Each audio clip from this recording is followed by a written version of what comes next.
This video has been designed for parents who have concerns regarding their baby's head shape or movement. We'll briefly chat about why these concerns can arise and then ways to help you with your daily routines in terms of positioning and handling to improve your baby's head shape and movement. You may have already spoken to your child health nurse about your concerns and may have already started implementing some strategies at home, and some of these might be new to you.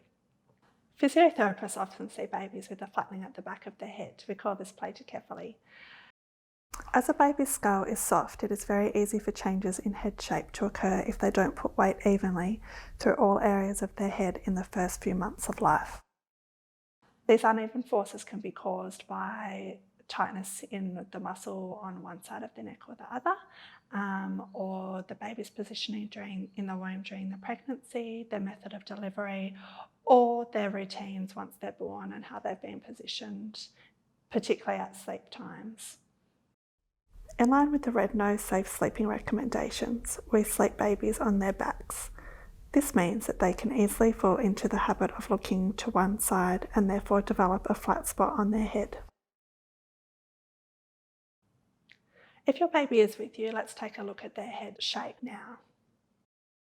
You can see, first of all, the soft spot here, the anterior fontanelle, should feel a little bit soft and still open. This will stay open till about 12 to 18 months of age. You might notice if your baby has flattening on one side of the head or the other, usually it's in this position here, some flattening on the back of the head.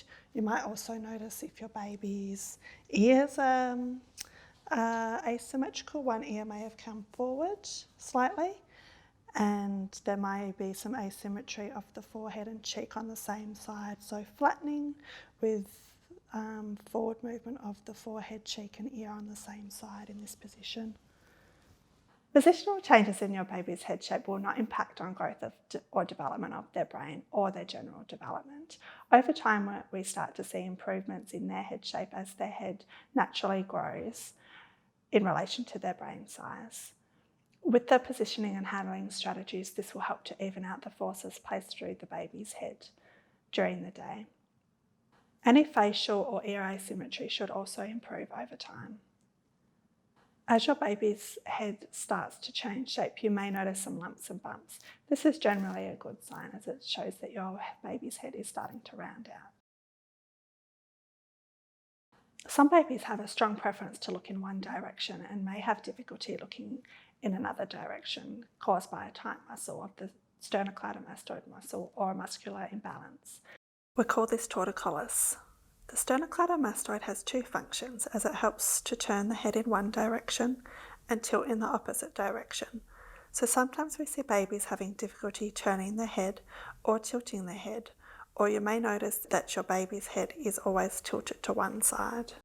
So think about the position that you see your baby in during the day, on the floor, on the change mat, or in their equipment. And if you notice that they have this always tilting to the one side, they may have a tight muscle or a muscular imbalance. Lay your baby on their back in front of you and notice if your baby's tilting their head one way or the other.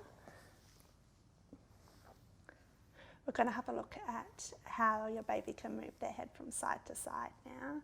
So just take the toy about 30 centimetres away from their face. See if they'll watch the toy all the way over to one side. Good girl. And then back the other way. So your baby should be able to get their ear and cheek right down to the mat or whatever surface you're using on both sides, left and right. Please seek further support from your physiotherapist if you feel that your baby has a tight muscle or a muscular imbalance. Now we'll go through some ways you can carry and move your baby to help keep them off their flat spot and put some pressure through the other parts of their skull to help to improve their head shape.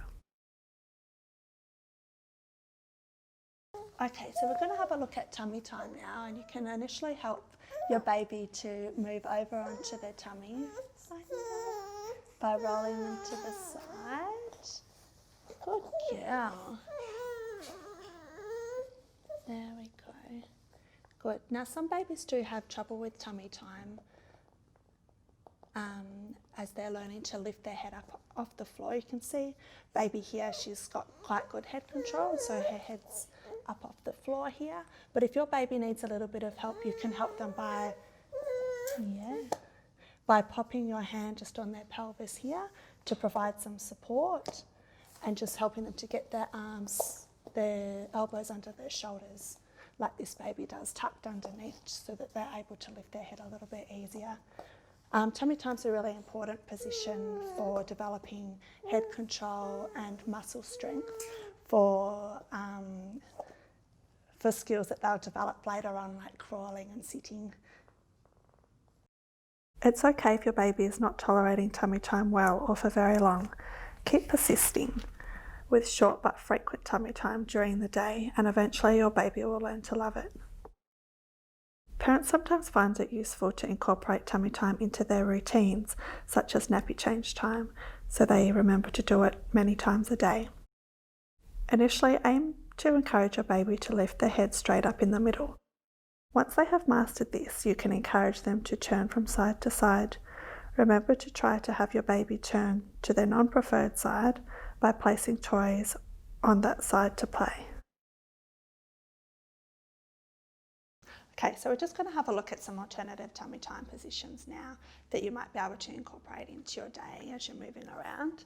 The first one we'll have a look at is with baby lying across your lap here. So I'm just going to move up here so that her belly's down across my lap here. And she can pop her hands, just her elbows on my leg there. You know, you might be able to help Bub here by showing them a toy, or popping a hand on their bottom here and rubbing their back here, just to see if that makes it a little bit easier for her to lift her head.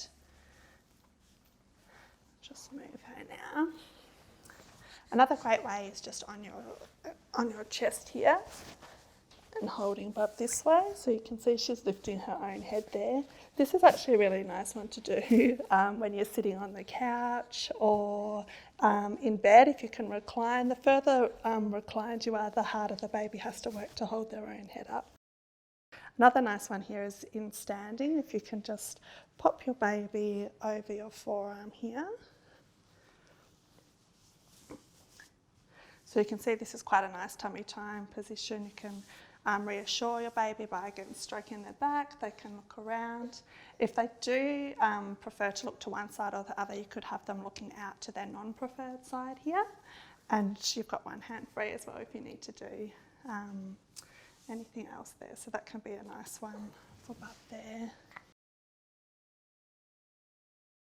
So we're going to have a look now at side lying as a position for play, and this is a position lots of families don't think about using for play, but we can help to support baby in side lying using a towel. So I'll just use a towel that has been rolled up like this.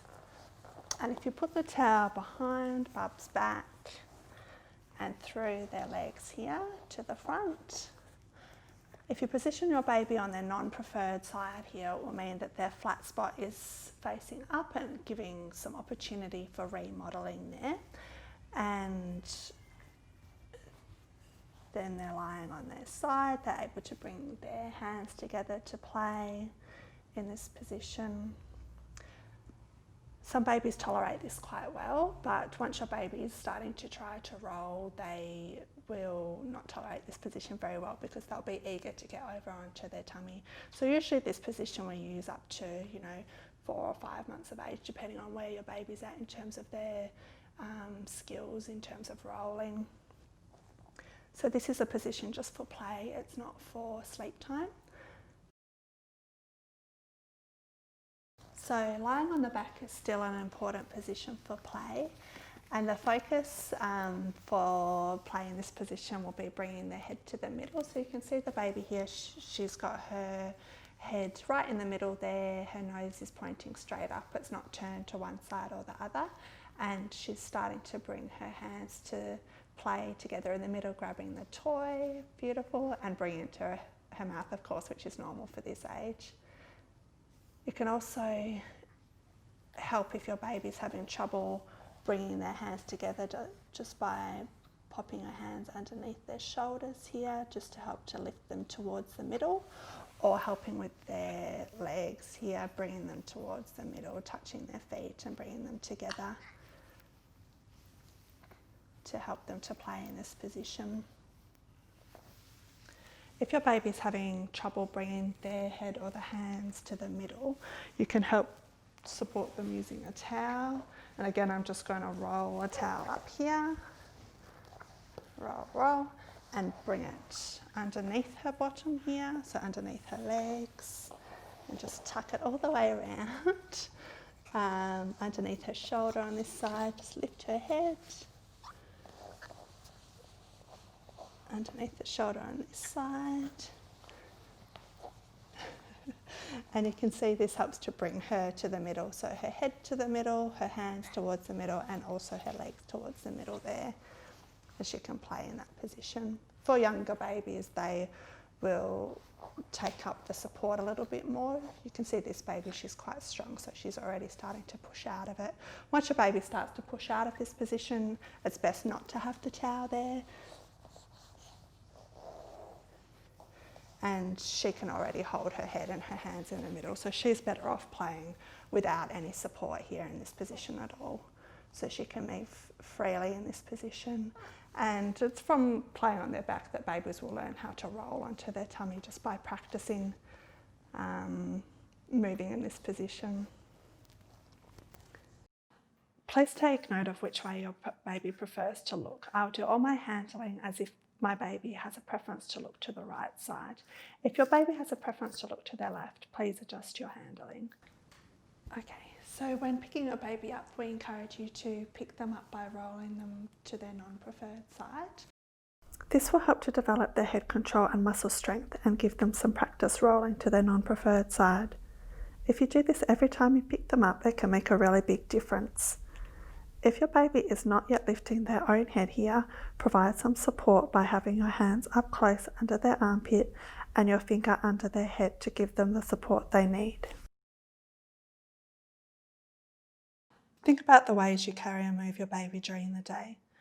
We all have our own preferences as to which arm or side we carry our baby on. What's your preference? Does this suit your baby's preference?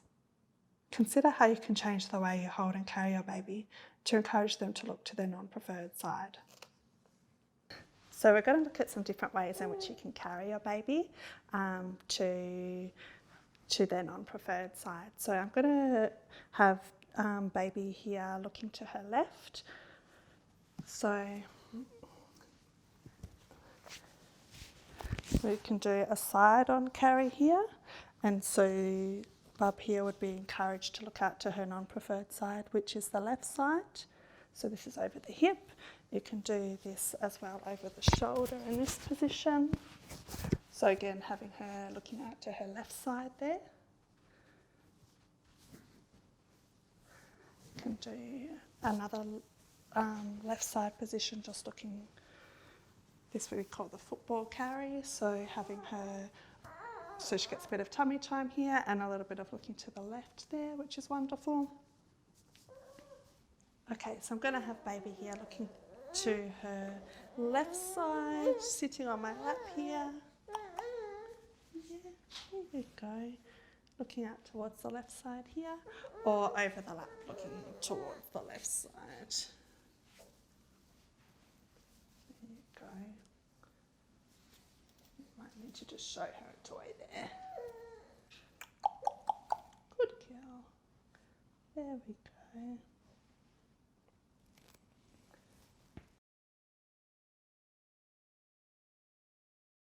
If your baby has a preference to tilt to one side or the other, you can carry them over on their opposite side. So if this baby had a preference to tilt to her right side, I would carry her over in my right arm. And what she'll do is just correct her vision to the horizontal there and tilt back towards her left side, helping to strengthen the muscle on that side.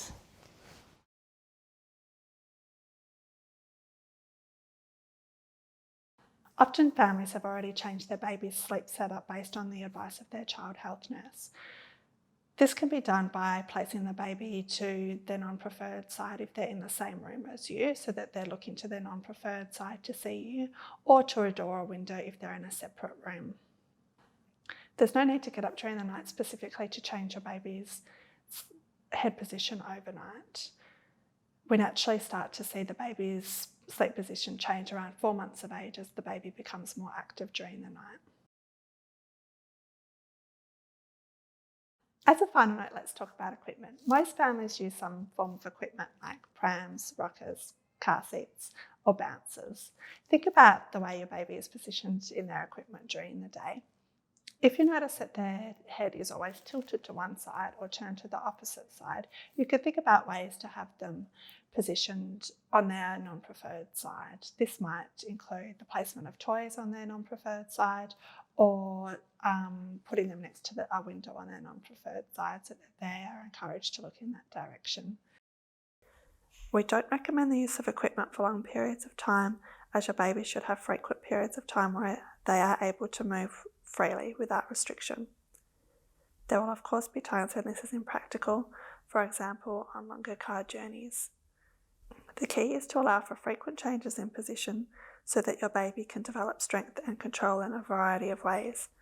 We discourage the use of all standing equipment, including jolly jumpers, exercises and baby walkers, for safety reasons. Please continue to adhere to the Red Nose Safe Sleeping recommendations for sleep times. Please refer to the Raising Children Network website for developmental information. If you require further information, please contact your physiotherapist or community child health nurse directly.